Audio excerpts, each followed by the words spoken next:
എല്ലാ തിന്മകൾക്കും അല്ലാഹു തആല ഇവിടെ ശിക്ഷ തരുന്നുണ്ടോ? ഇല്ല. രണ്ടെണ്ണത്തിന് ശിക്ഷ ഇവിടെ തരുമെന്ന് സയ്യിദുനാ റസൂലുള്ളാഹി സ്വല്ലല്ലാഹു അലൈഹി വസല്ലം. ഇസ്നാനി യുഅജ്ജിലുഹുമല്ലാഹു അൽ ഉഖൂബത ഫി ദുനിയാ. രണ്ട് കാര്യങ്ങൾ, അതിന്റെ ശിക്ഷ ദുനിയാവിൽ അല്ലാഹു തആല തരും. തന്നിട്ടേ അല്ലാഹു തആല കൊണ്ടുപോകും. അത് വേഗം തരും. ആള് മരിക്കുന്നതിന് മുമ്പ് തന്നെ, മരിക്കുന്നതിന് മുമ്പ് ടൈം ഇട്ടില്ലെങ്കിൽ നാം മരിച്ചു ഉണ്ണ കൊടുക്കും. അങ്ങനെയാണ്. രണ്ട് കാര്യങ്ങൾ. ഒന്ന് അൽ ബഗ്യു, അക്രമം, അരുത്. അതിന് ഫലം തന്നിട്ടേ ഉണ്ടോ. അതെത്ര വലിയ ആളാണെങ്കിലും. ഒരുപാട് സ്വഹാബിമാരെയും താബീങ്ങളൊക്കെ കൊല്ലാകൊല നടത്തിയ ആളാണ് ഹജ്ജാജ് ഇബ്നു യൂസുഫ്. ഹജ്ജാജ് ഇബ്നു യൂസുഫ് നല്ല കാര്യങ്ങളും ചെയ്തിട്ടുണ്ട്. നമ്മൾ ഓതുന്ന ഖുർആനില്ലേ, ആ ഖുർആനിന് വള്ളിയും പുള്ളിയും ശബ്ദും മദ്ദൊക്കെ ഇട്ട് ശരിക്കും ക്രോഡീകരിച്ചത് ഹജ്ജാജാ. കഅബ പുനരുദ്ധാരണം ചെയ്ത 10 ആളുകളിൽ ഒരാൾ ഹജ്ജാജ് ഇബ്നു യൂസുഫാണ്. പക്ഷേ മരിക്കുന്ന നേരത്ത് ശരീരമാസകലം വേദനിച്ച് പൊളഞ്ഞു കളിച്ചു.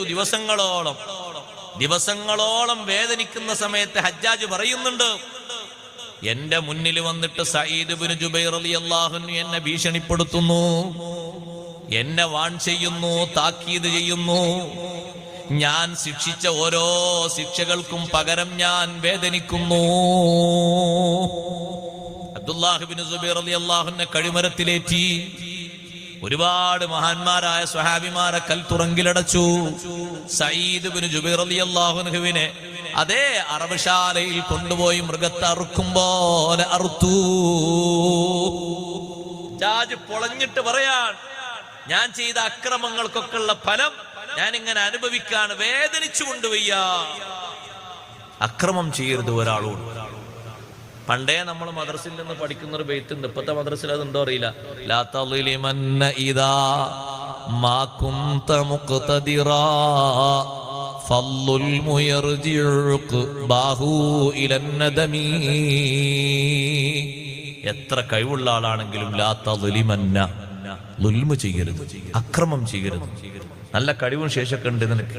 ഇപ്പൊ ഞാൻ എന്ത് ചെയ്താലും എനിക്കൊരു കുഴപ്പമുണ്ടാകൂല എന്ന് കരുതിയിട്ടായിരിക്കും ചെയ്യരുത്. പക്ഷേ ആ അക്രമത്തിന്റെ തിക്തഫലം അത് ഖേദത്തോടുകൂടെ ദുഃഖത്തോടുകൂടെ മടങ്ങി വരും. ഒരിക്കലും അത് വരാതെ നിന്നെ കൊണ്ടുപോകൂല. അല്ലെങ്കിൽ അതിൽ നിന്ന് ഖാലിസായ തൗബ ചെയ്തിട്ടാൾ മടങ്ങണം. ഖാലിസായ തൗബ ചെയ്തിട്ടാൾ മടങ്ങുന്നില്ല, മരിക്കുന്നതിന്റെ മുമ്പ് അതിന്റെ ശിക്ഷ അല്ലാഹു തആല കൊടുക്കും.